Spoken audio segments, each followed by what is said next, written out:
जय सिया राम। सब सुख लहे तुम्हारी सरना, तुम रक्षक काहू को डरना। जिसके हनुमान जी रक्षक हो जाएं, जिसे समस्त सुख हनुमान जी प्रदान कर रहे हो, उसे किसी बात को लेकर चिंतित होने की आवश्यकता नहीं है।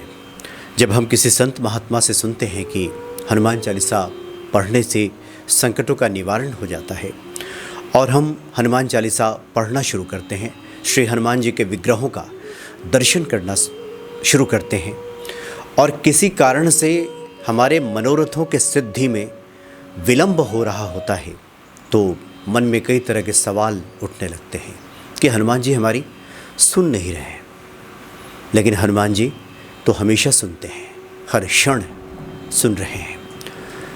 क्योंकि हमने अपने मनोरथों के हिसाब से उनके कृपा को देखना शुरू कर दिया है, उसका आकलन करना शुरू कर दिया है। जो हमारे मनोरथ हैं और जिस समयावधि में, जिस टाइम फ्रेम में हम चाहते हैं कि ये मनोरथ सिद्ध हो जाए, वो जब पूरा हो जाता है तो हम मान लेते हैं कि हनुमान जी ने कृपा कर दी।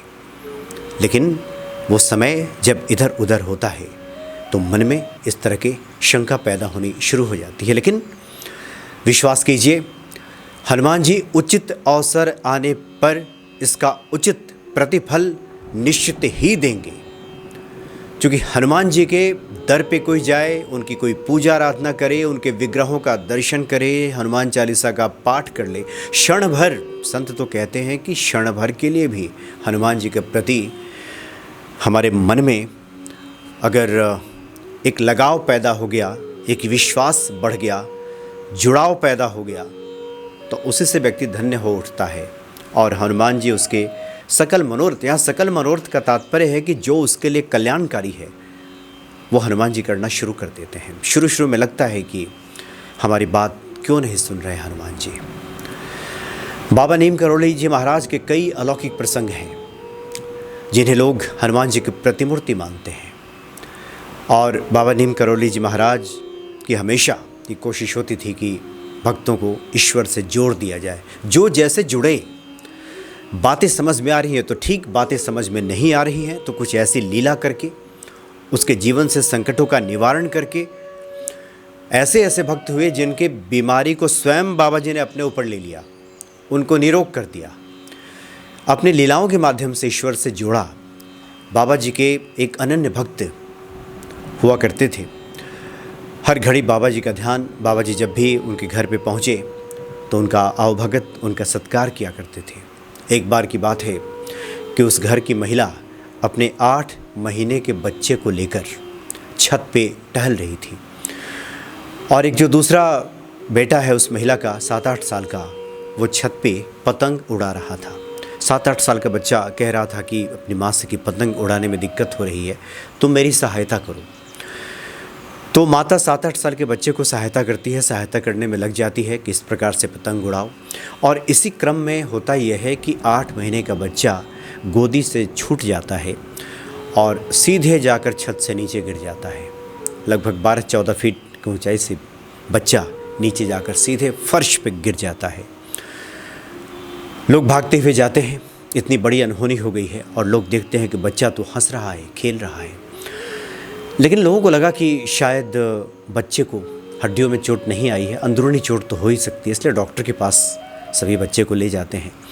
डॉक्टर का कहना होता है कि इसे तो कुछ भी नहीं हुआ है, सब ठीक है। आप लोग कह रहे हैं कि इतनी ऊंचाई से गिरा है, लेकिन इस पर तो विश्वास नहीं किया जा सकता। तो दंपत्ति अपने घर आ जाते हैं, अपने घर में रहते हैं। कुछ दिनों के बाद बाबा जी घूमते हुए उस दंपत्ति के यहाँ पहुँचते हैं और जैसे ही उस बच्चे पर नज़र पड़ती है तो बच्चे को देखते ही कहते हैं, ये तो बच्चा गिर गया था, इसको तो मैंने अपनी गोद में ले लिया था। इन बातों को सुनने के बाद उन दंपत्ति के आंखों में आंसू आ जाते हैं। बाबा जी के इस अद्भुत लीला को देखकर वो नतमस्तक हो जाते हैं। हनुमान जी के प्रति उनका प्रेम और विश्वास और गहरा हो जाता है कि इस संकट की घड़ी में इस ऊंचाई से जो बच्चा गिरा और बाबा जी ने स्वयं अपनी गोद में थाम लिया। बाद की बात यह है कि कुछ भक्तों का कहना था कि बाबा जी बैठे हुए थे अपने आश्रम में और अचानक से बैठे बैठे ऐसा लगा जैसे वो कुछ लपक रहे हों और कह रहे हों कि ये गिरा, और ऐसा लगा जैसे कुछ लपक लिया। उस वक्त भक्त समझ नहीं पाए थे कि बाबा जी की ये कैसी लीला है। लेकिन बाद में भक्तों ने समझा कि बाबा जी ने तो उस बच्चे को ही लपका था। तो कहीं भी रहें बाबा जी किसी जगह पे बैठे हों, अपने भक्तों का हर क्षण ख्याल रखते हैं। और ये ईश्वर का स्वभाव है, श्री हनुमान जी का स्वभाव है कि अपने भक्तों को कभी संकटों में नहीं छोड़ते। जब भी कोई बड़ा संकट, कुछ इस तरह की स्थिति पैदा होती है तो हनुमान जी ढाल बनकर खड़े हो जाते हैं, संकट मोचन बन जाते हैं। संकट से हनुमान छुड़ावे, स्वभाव है हनुमान जी का। और जैसा जिसका जो स्वभाव होता है उस स्वभाव के अनुरूप ही कार्य करता है।